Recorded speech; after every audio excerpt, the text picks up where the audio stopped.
नमस्कार दोस्तों, B today में एक बार आपका फिर से हार्दिक स्वागत है।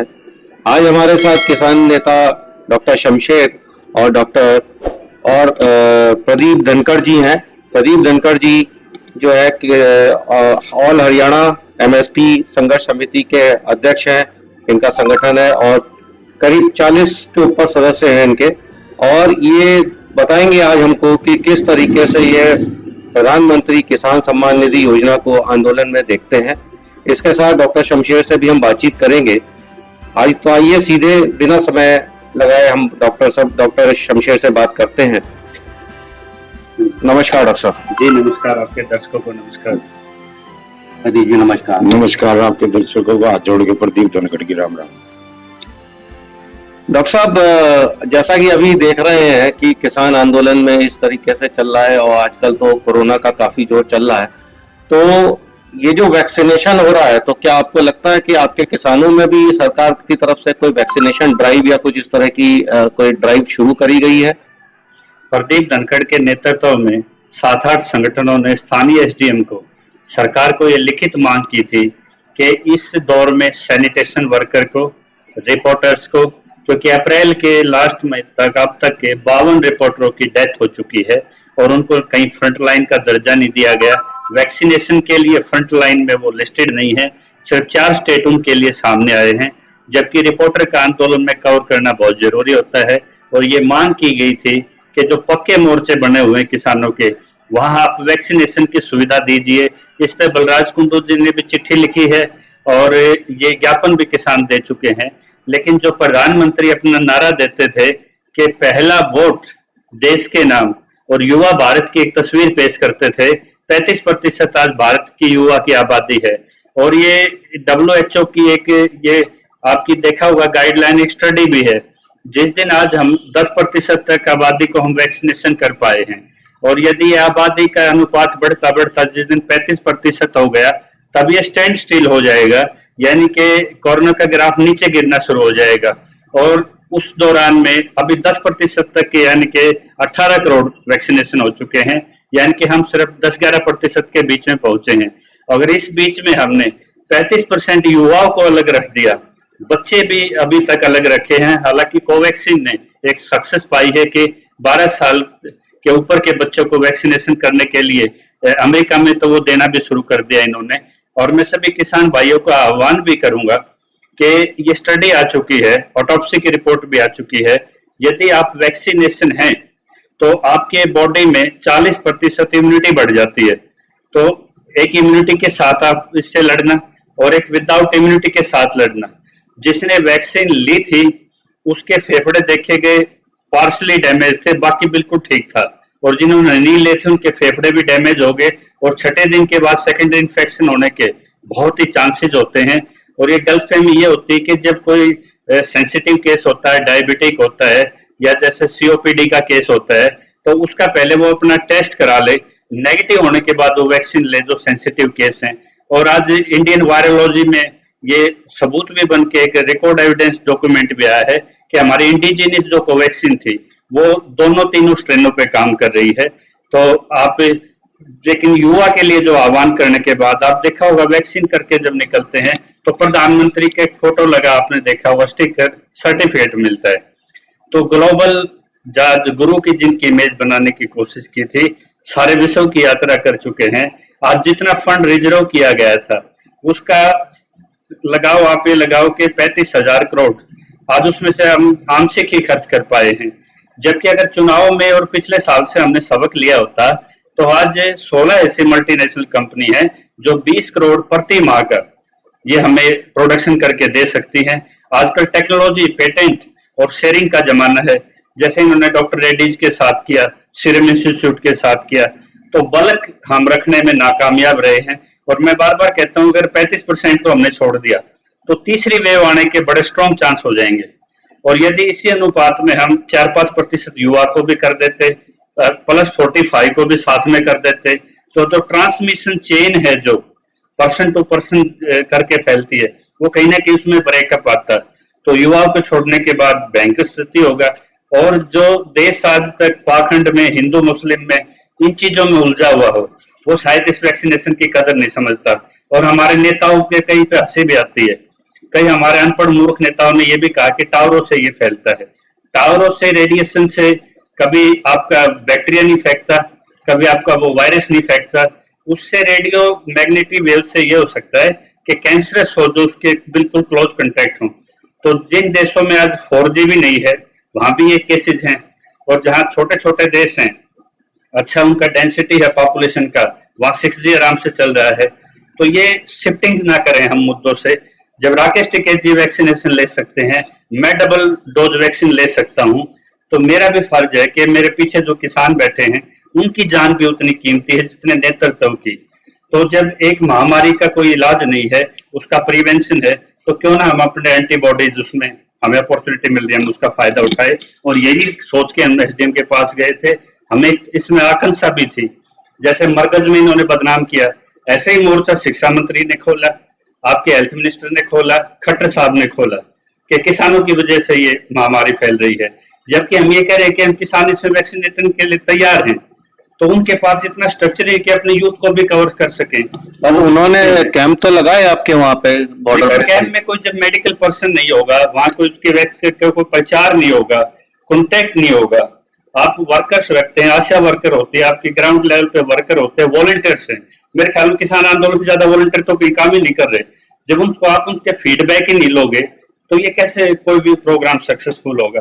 दूसरी बात, जो रेमडेसिविर इंजेक्शन है, एंटी फंगल मेडिसिन है, और जो हमारे ऑक्सीजन है, ये हमारे एसेंशियल में लिस्ट होने चाहिए थे।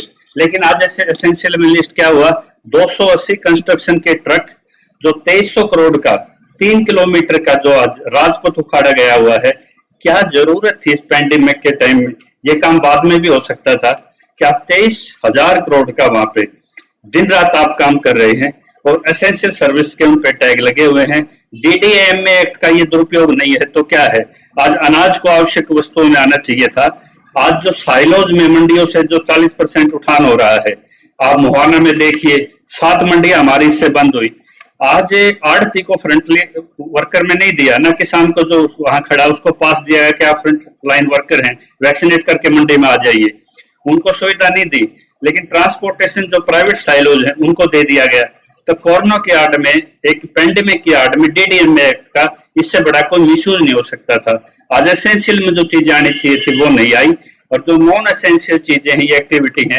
आज सुप्रीम कोर्ट से एक फैसला ले लिया 600 पेज का आपने कि ये पॉलिसी मैटर है, और जब उस पर एक पेटिशन लगी तो सॉलिसिटर जनरल आते हैं और मामले को टालने के लिए कहते हैं कि एडजॉर्न पे सुप्रीम कोर्ट डिसीजन ना दे, हाई कोर्ट रिमांड कर दे।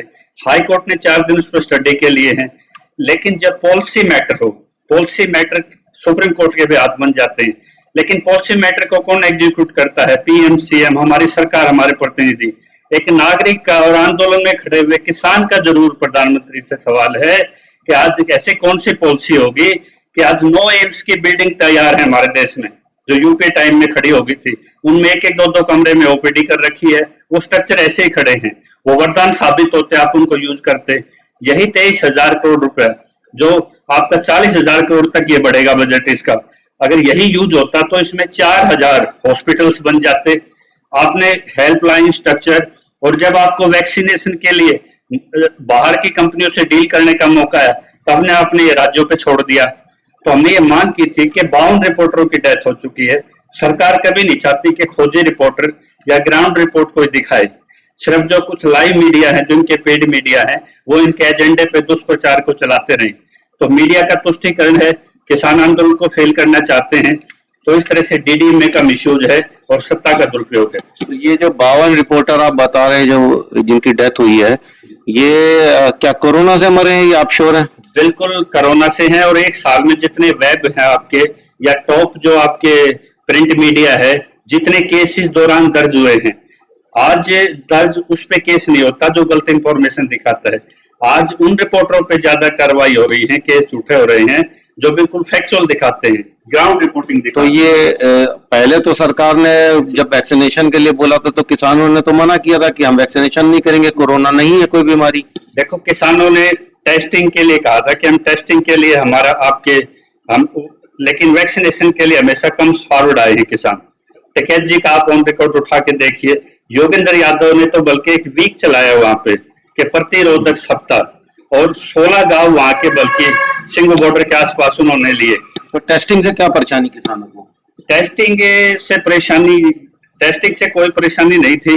टेस्टिंग से परेशानी यह थी कि टेस्टिंग के लिए इनके पास अवेलेबल किट ही नहीं थी। आज इन्होंने क्या किया, आंकड़ा कम दिखाने के लिए दिल्ली में देखा होगा टेस्ट कम कर दिए।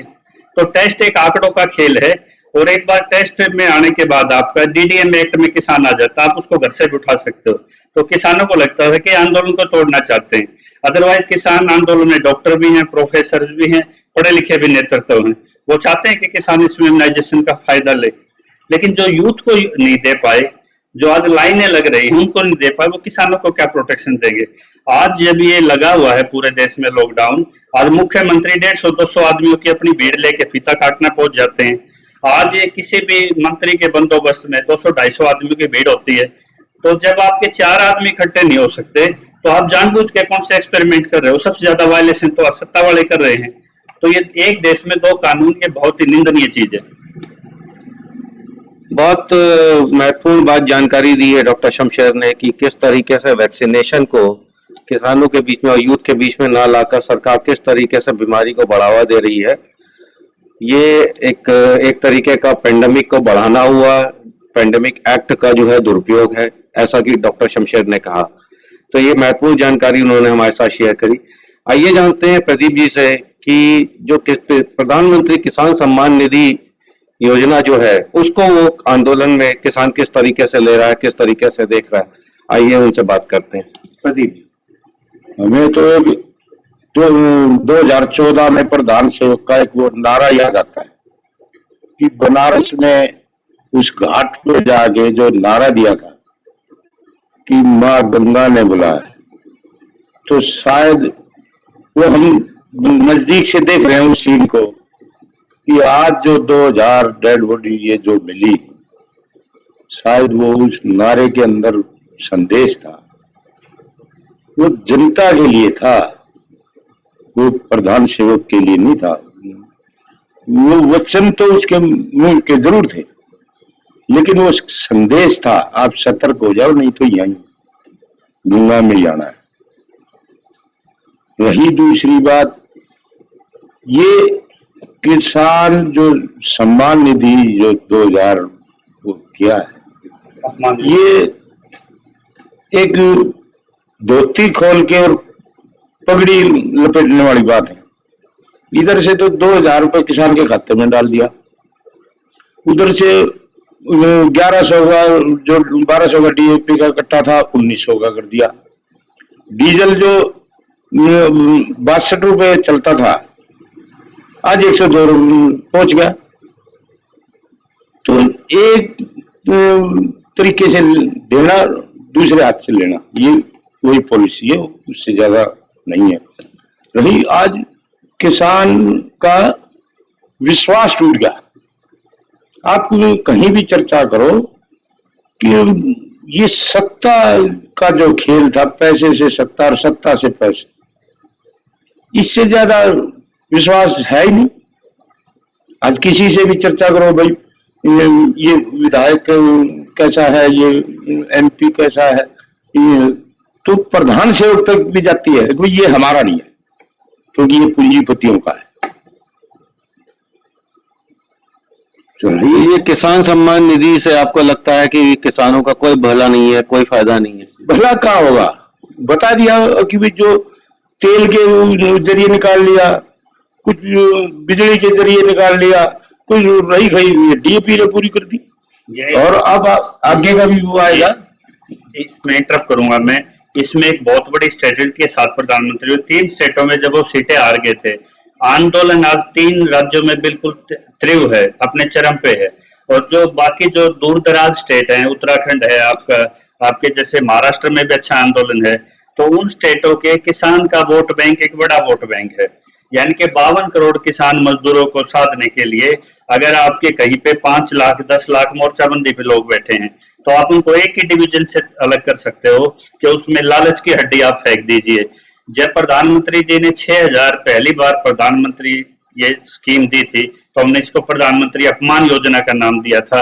वो यूं दिया था कि 197 संगठनों ने संसद का घेराव किया था, और ये सवाल उठा था कि रायता बंधु की तरह 24,000 रुपए प्रति एकड़ को मदद मिलनी चाहिए। तो इन्होंने खेत को मदद ना करके रेवेन्यू रिकॉर्ड को अडॉप्ट कर लिया और फिर सीधा इन्होंने एक बाबा को खर्च करने के लिए 65 रुपए पड़ते हैं इनके। और किसान के अगर घर में 5 सदस्य हैं, 500 रुपए का ये महीने पैकेज लगाओ, 4 महीने में आती है चीजें, तो ये लगा लो एक आदमी के हिस्से में 4 रुपए हो गए। आज प्रति लीटर 65 रुपए पर डे किसान इनडायरेक्टली तेल पे इनको पे कर रहा है। एक जमाना था कि आज तक का 72,000 करोड़ रुपया किसानों का कभी माफ हुआ तो उसमें सिर्फ 9 रुपए तेल की बढ़ोतरी हुई थी। आज विश्व में भारत एक पहला देश है जिसमें 147% टैक्सेशन डीजल और पेट्रोल पे लगा दिया जाता है। तो आप देखो इसकी मार किस तरह पड़ रही है। इतना बड़ा टैक्सेशन लगा के आप उस पे 120 रुपए वो डायरेक्टली पे कर रहा है अपना, और उसको दे कह रहे हो आप 4 रुपए दे रहे हो। तो ये हड्डी फेंक के देख रहे हैं कि लालच की हड्डी किसान उठा ले। तो ये किसान किसी तरह से ना, हमने तो हक मांगा था, हमें दान नहीं चाहिए, हमें प्रधानमंत्री से भीख नहीं चाहिए। जो उसका दाम है फसल का, एमआरपी की भी बात नहीं करते हम सिर्फ मिनिमम सपोर्ट प्राइस की बात करते हैं। उसको इम्प्लीमेंट में जो पैसा चाहिए, आप बंद कर दीजिए हमारी ये सम्मान योजना, आप वो पैसा वहां दीजिए और एक लीगल गारंटी के साथ आप हमें हमारा हक दीजिए, हमें भीख चाहिए ही नहीं। तो आंदोलन को वोट बैंक को साधने के लिए इन्होंने खेल खेला था। पहले एक बार लपेटे में किसान आ गया था जब आंदोलन में दी था, लेकिन आज कितवाना टोल से आवाज उठी, टिकरी बॉर्डर से आवाज उठी। एक लानत है कि पोस्ट कार्ड भी किसानों ने भेजे हैं कैंपेन चला के। तो ये ऊँट के मुंह में जीरा है, किसान को भीख नहीं चाहिए, ये कहीं भी पर्याप्त नहीं है। धनखड़ साहब ने बिल्कुल सही कहा, 19 कट्टा आज 2,000 का पड़ रहा है। जितने भी पेस्टिसाइड लेते हैं, पेटेंट बीज लेते हैं, इनपुट जो एग्रीकल्चर में जो भी खर्चे हैं, हम सब एमआरपी और जीएसटी पे करते हैं, लेकिन हमारे प्रोडक्ट पे ना जीएसटी, मिनिमम सपोर्ट प्राइस भी नहीं है। तो बड़े सवालों से हम मोदी जी को भागने नहीं देंगे। अब पिछले लॉकडाउन में जिस तरह 3 काले कानून ले आए, ना उस पर कोई किसान बोलेगा ना और कुछ, सीधा ही सब आदेश जारी कर दिया। हम तो आदेश कहेंगे इसको। इसी तरह से जिस तरह पिछले कोरोना का टाइम में और साइलो जो खड़े किया अडानी ने, अडानी कोई देश की वो तो संपत्ति तो है नहीं, प्राइवेट बिजनेस है, उसने अलाउ कर दिया, उसने वो साइलोज बना दिए। अब सेम इसी तरह जिस तरह अनाज को तिजोरी में रखा, अगला टारगेट जो है वो चीनी है, ताकि आपकी चाय में भी मिठास ना हो। तो समझना पड़ेगा। अब ये जो लॉकडाउन का टाइम है, हरियाणा में तमाम जितने ये चीनी मिल हैं, इनका स्टॉक और ट्रांसफर दोनों चीज, एक तो होता है स्टॉक अपने यहां जब जम तो उसको निकाल लेंगे, लेकिन जो स्टॉक ट्रांसफर होता है वो एक बहुत बड़ा खेल है। और उसके लिए अडानी अपने जगह जगह जितने ये चीनी मिल है हरियाणा में, उसकी नजर पड़गी और वहां अपने वो स्टॉक ऑफिस तैयार करने लग गए हैं। ये किसानों को तो तब पता चलेगा जब साइलोज की तरह ये बड़े बड़े तोप खाने खड़े कर देगा। और आप देखो तो मंडियां हमारी बंद हो चुकी है हरियाणा में, 28 मंडियां मध्य प्रदेश में बंद हो चुकी हैं। और जो साइलोज धनखड़ साहब ने कहा, ये कम से कम 987 एकड़ इसमें प्रभावित होती है। सीएम ऑफिस का दुरुपयोग हुआ, इसकी हाई लेवल कोई जुडिशियल इंक्वायरी नहीं हुई, क्योंकि वो इम्प्लीमेंटेशन हो रहा है जो एक्ट में लिखा हुआ है, जिसमें डिलिमिटेशन कर दी गई, प्राइवेट सेक्टर को खुले आपने उसमें स्टोरेज का राइट दे दिया गया। और एक तरफ बीजेपी का नेतृत्व तो ये कहता है कि हमने सुप्रीम कोर्ट में इन कानून को होल्ड पे रखा हुआ है। कानून होल्ड पे है, भूमि अधिग्रहण कानून भी होल्ड पे है, और आपके 3 कानून भी होल्ड पे हैं। होल्ड पे रहते रहते किस आधार पे आपने एफसीआई को ये सीधा स्टोरेज आपने 40% राइट दिए? जब आपके होल्ड पे हैं तो कोई भी कॉन्ट्रैक्ट सब जुडिस हो जाएगा, न्यायालय के अधीन है, तो इसका मतलब भी प्रभावी नहीं है। तो पर उस पे आपका काम चल रहा है, तो उसके लिए ना विपक्ष बोला। 2007 से नीति आयोग के तहत इसमें कांग्रेस रूल सीएम भी शामिल रहे। पर यूनिट जो स्टोरेज 12.5 रुपए पड़ती थी, वो इनको 24 रुपए पे की जा रही है। 85% ये खाली रखे गए। तो ये सारा खेल जो दिखाया जा रहा है, हम बार बार मांग की थी हमने शुरू से आंदोलन में कि एमएसपी कानून चाहिए हमें, बिल्कुल संपूर्ण खरीद गारंटी 23 फसलों की।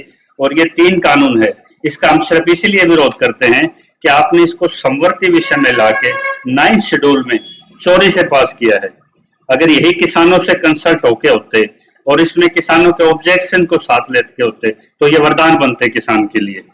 लेकिन चूंकि इसमें जुडिशियल रिव्यू की संभावना खत्म होगी, 9th शेड्यूल में चले गए, तो पहले से ये साजिश रची गई कि एग्रीकल्चर जो कोविड पीरियड में भी लाभ का है उसमें कॉर्पोरेट ने अपने कदम जमा लिए। तो ये कॉर्पोरेट के लिए प्रधानमंत्री है या देश के लिए है? अब 82 करोड़ गरीबी या एपीएल या बीपीएल में आते हैं। खाद्यान्न सुरक्षा की एक लिमिट है कि खाद्यान्न सुरक्षा के लिए आपको इतना रखना है। क्या ये प्राइवेट आगे अंबानी अडानी 2 रुपए में गेहूं दे देंगे, चावल दे देंगे, या वो उस बड़ी क्लास को आप 1950 रुपए गेहूं के प्रति किलो दोगे या 45 रुपए जो बाजार से होगा वो दोगे? उसी के लिए आपके पास कोई जवाब नहीं है।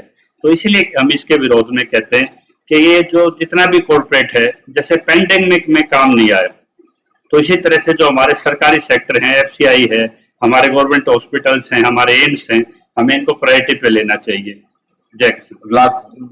लास्ट में एक ही सवाल है कि जिस खट्टर प्रधान सेवक तो पूंजीपति के दबाव में आ ही चुके, गलती हरियाणा सरकार भी कर रही। अब जिसका ये लाठीचार्ज करवा के ये 85 साल के बूढ़े के सिर में चोट मार दी। अब कल भी लेडीजों को चोट लगी है, 75 साल की। अगर वो युवा आक्रोशित होता है इससे, उसकी जिम्मेवारी किसकी है? जलियांवाला बाग होगा तो दिन भी आएगा। जब अभी खट्टर साहब को ये भी नहीं पता कि अभी जो हमने एक संदेश दिया है कि जो पक्के कार्य करता है, पक्के का मतलब ये है कि आर पार की जंग लड़ने वाले। यहां जर्नल बहुत हैं और जब जरूरत पड़ी है वो जर्नल ही गर्दन कटाते हैं। तो ऐसा ना हो कोई ऐसा विस्फोट हो जाए, तो उसके लिए हरियाणा सरकार को समझना चाहिए। सरकार को बातचीत पे आना चाहिए, बातचीत पे आए, लट तंत्र पे नहीं। तो ये हमारे बीच में प्रदीप धनखड़ जी, जिन्होंने ये बताया कि एमएस जो सब किसान सम्मान निधि है, ये किसान सम्मान निधि नहीं बल्कि अपमान निधि है, क्योंकि ये जो है किसानों का कोई भला नहीं कर रही। एक हाथ से लेना, दूसरे हाथ से सरकार ने छीन लेना, एक हाथ से देना, दूसरे हाथ से छीन लेना, केवल इससे ज्यादा कुछ नहीं है। और जैसा कि डॉक्टर शमशेर ने बताया कि वैक्सीनेशन बहुत जरूरी है। अगर वैक्सीनेशन नहीं कर रहे हैं तो ये थर्ड वेव को बढ़ावा दे रहे हैं, किसान आंदोलन को बदनाम करने के लिए ये सारा खेल खेल रहे हैं। तो इसी के साथ आज आपके बीच में हमने जो महत्वपूर्ण जानकारी रखी। दोस्तों, हमें लगता है कि आपको हमारा ये कार्यक्रम पसंद आया होगा। अगर आपको पसंद आया है तो इसको ज्यादा से ज्यादा लोगों तक पहुंचाएं, हमारे इस किसान आंदोलन की आवाज को पहुंचाएं। आपका बहुत बहुत धन्यवाद।